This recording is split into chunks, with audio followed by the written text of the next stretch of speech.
Hello everyone, this is Ashok सोमग्रा।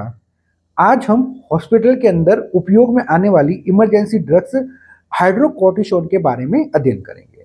तो सबसे पहले अपन बात करते हैं कि जो हाइड्रोकोर्टिसोन मेडिकेशन है अपनी, वो कौन से कैटेगरी की है।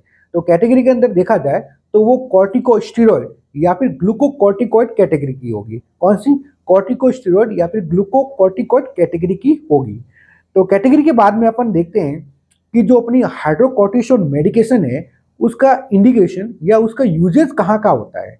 तो यूजेज के अंदर सबसे पहले अपन देखते हैं कि अगर पेशेंट को सीवियर एलर्जिक रिएक्शन हो गया किसी मरीज को, तो उस कंडीशन के अंदर इसका उपयोग है वो कर सकते हैं।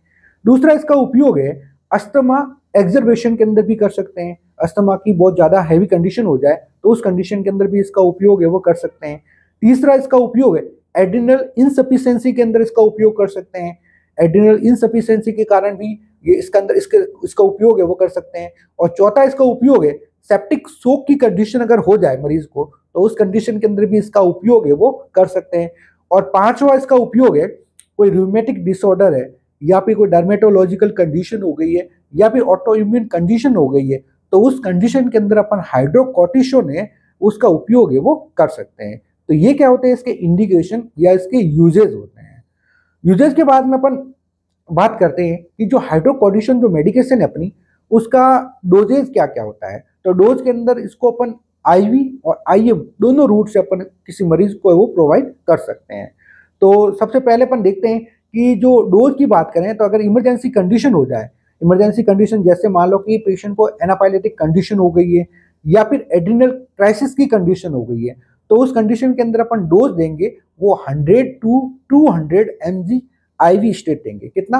100 टू 200 mg आईवी स्टेट देंगे और followed by 50 to 100 mg repeat every 6 to 8 hour. मतलब उसके बाद अपन एवरी 6 टू 8 आवर्स के बाद उसको अपन क्या कर सकते हैं, रिपीट कर सकते हैं। कितनी डोज? 50 टू 100 mg वो रिपीट है एवरी 6 टू 8 आवर के अंदर रिपीट कर सकते हैं। तो ये क्या होता है, इसका डोज होता है।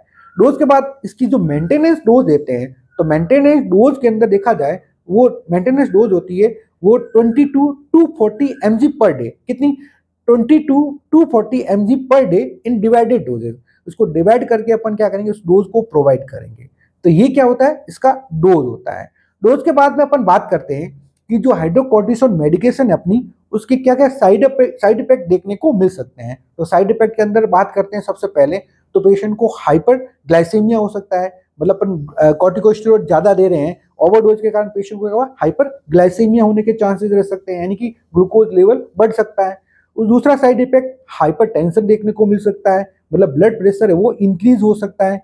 तीसरा देखा जाए इम्यूनो सप्रेशन, यानी कि जो इम्यूनिटी पावर है अपनी वो भी क्या हो सकती है, डिक्लाइन हो सकती है।